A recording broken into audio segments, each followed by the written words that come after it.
और अब खबरें विस्तार से देखेंगे। बड़ी खबर, तेलंगाना में नक्सल मोर्चे पर बड़ी सफलता मिली है। एक साथ 130 नक्सलियों का सरेंडर। जी हां, बड़ी खबर आप तक पहुंचा रहे हैं। सुबह से इस बड़ी खबर पर हमारी नजर बनी हुई है और जैसा कि हमने सुबह बताया था कि शाम का वक्त तय किया गया है जब नक्सली सरेंडर करेंगे, आत्मसमर्पण करेंगे और हथियार डालेंगे।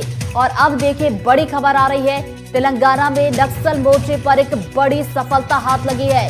तो बता दें कि एक साथ 130 नक्सलियों ने यहां पर सरेंडर किया है। एक्सक्लूसिव तस्वीरें देखिए हम आप तक पहुंचा रहे हैं, जहां एक तरफ बड़े बड़े कैडर के नक्सलियों को सुरक्षा बल के जवानों ने मार गिराया, तो वहीं लगातार जो है नक्सली आत्मसमर्पण कर रहे हैं। और इसी कड़ी में एक्सक्लूसिव तस्वीरें एनडीटीवी आप तक पहुंचा रहा है। तो हैदराबाद, तेलंगाना से ये तस्वीरें आप तक पहुंचा रहे हैं। नक्सल मोर्चे पर एक बड़ी सफलता यहां पर हाथ लगी है। एक साथ 130 नक्सली जिन्होंने सरेंडर किया है और ये देखिए एक एक करके हथियार डालते हुए नक्सली इन तस्वीरों में नजर आ रहे हैं। तो तेलंगाना की ये तस्वीर है, आपको दिखा रहे हैं। और नक्सल मोर्चे पर देखा जाए तो एक बड़ी सफलता। तो देखिए छत्तीसगढ़ में जो नक्सल प्रभावित क्षेत्र है वहां पर तो हम देख ही रहे हैं कि किस तरीके से सुरक्षा बल के जवानों को सफलता मिल रही है। जो नक्सल प्रभावित क्षेत्र है वहां पर बड़े कैडर के नक्सली हो या फिर जो तमाम नक्सली सक्रिय अलग अलग क्षेत्र में वो आत्मसमर्पण कर रहे हैं। और साथ ही जो देश के तौर पर देखा जाए तो देश में भी जो अलग अलग राज्य है जो नक्सल प्रभावित है वहां पर भी हम देख रहे हैं कि नक्सली मुख्य धारा से जुड़ रहे हैं और अपने हथियार डाल रहे हैं। ज्यादा जानकारी के साथ हमारे सहयोगी विकास तिवारी फोन लाइन पर जुड़ गए, सीधा उनका रुख करेंगे। विकास, जैसा कि आपने जानकारी दी थी सुबह और अब वो तस्वीरें भी आ रही है, 130 नक्सलियों ने सरेंडर किया है। जी बिल्कुल, देखिए एक बड़ा समर्पण है माओवादियों का तेलंगाना में और इसके पीछे माना जा रहा है कि देवजी जो कि पोलित ब्यूरो और सेंट्रल कमेटी के सदस्य हैं उनके द्वारा ही उनके जो साथी माओवादी हैं उन्हें प्रेरित किया गया था। समर्पण करने वाले माओवादियों में 130 की संख्या है, जिसमें 3 स्टेट कमेटी के मेंबर हैं, 1 रीजनल कमेटी का मेंबर है, 10 डिविजनल कमेटी के हैं और 46 एरिया कमेटी और 70 जो है वो नॉर्मल माओवादी हैं जो निचले कैडर के हैं। 124 हथियार इन्होंने अपने साथ सरेंडर किए हैं, जिसमें 31 AK-47 है, 21 इंसास राइफल है और 20 SLR राइफल, 18 303 के साथ 33 अलग अलग छोटे मोटे हथियार भी माओवादियों ने सरेंडर किए हैं। तो ये एक तरीके से देखा जाए तो माना जा सकता है कि जिस तरह से 31 मार्च अब काफी नजदीक आ रहा है, उसमें लगभग 20-22 दिन ही 24 दिन लगभग शेष रह गए हैं।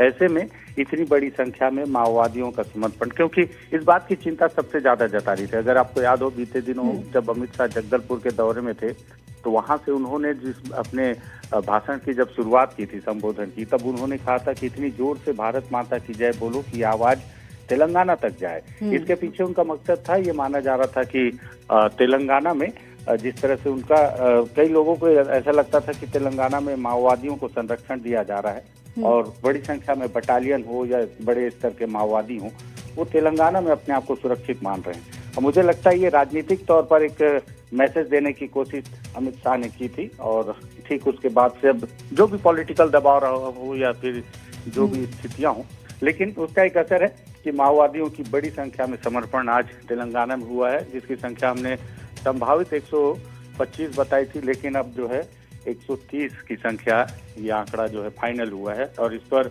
रेवंत रेड्डी ने खुद आकर ये समर्पण में सम्मिलित हुई हैं। उनके समक्ष ही सारे माओवादियों ने अपने ऑटोमेटिक हथियार और सारे जो सामान जो भी उनके माओवादी संगठन में उनके द्वारा उपयोग किए जाते थे उसे लेकर उन्होंने समर्पण किया है। इसमें देव जी की भूमिका काफी महत्वपूर्ण मानी जा रही है। जी, तो देव जी की भूमिका महत्वपूर्ण मानी जा रही है। जैसा कि विकास आपने बताया कि केंद्रीय गृह मंत्री अमित शाह ने जैसा कहा था भारत माता की जय, और ये आवाज पहुंचे और वो आवाज शायद यहाँ पहुंची भी है। विकास, आंकड़ों के बारे में क्या कुछ जानकारी आपके पास कि ये जो 130 नक्सलियों ने सरेंडर किया है, कितने इसमें पुरुष नक्सली हैं और कितनी महिलाएं नक्सली हैं? देखिए अभी 130 माओवादियों का समर्पण चल रहा है और कुछ ही देर में सारे आंकड़े सामने आ जाएंगे कि इसमें कितनी महिला माओवादी हैं और कितने पुरुष हैं, क्योंकि अभी भी समर्पण के जो आयोजन है, जो कार्यक्रम, उसे एक बड़े कार्यक्रम के तौर पर आयोजित किया गया था। पूरा फाइनल आंकड़ा सामने नहीं आया। प्रारंभिक आंकड़े के तौर पर जो मैंने आपको बताया कि 130 की संख्या है माओवादियों की, 3 state committee, 1 regional committee member, 10 divisional committee हैं, 46 एरिया कमेटी हैं और 70 निचले कैडर हैं। 124 हथियार हैं इनके साथ में, जिसमें बड़ी संख्या में ऑटोमेटिक अत्याधुनिक हथियार है। इसमें एक LMG है, 31 AK-47, इंसास 21 है और SLR 20 और 303 राइफल जो है वो 18 और 33 अलग अलग जो हथियार हैं, जो देसी हथियार, वो माओवादियों ने अपने साथ वापस लेकर आए हैं। जी बिल्कुल, और इन एक्सक्लूसिव तस्वीरों में हम देख भी पा रहे हैं कि 130 नक्सली जिन्होंने सरेंडर किया है और एक एक करके आगे बढ़ते हुए अपने हथियार यहां पर डाल रहे हैं। विकास हमारे सहयोगी हमारे साथ जुड़े हुए थे जिन्होंने जानकारी दी। बहुत बहुत शुक्रिया विकास आपका तमाम जानकारी के लिए।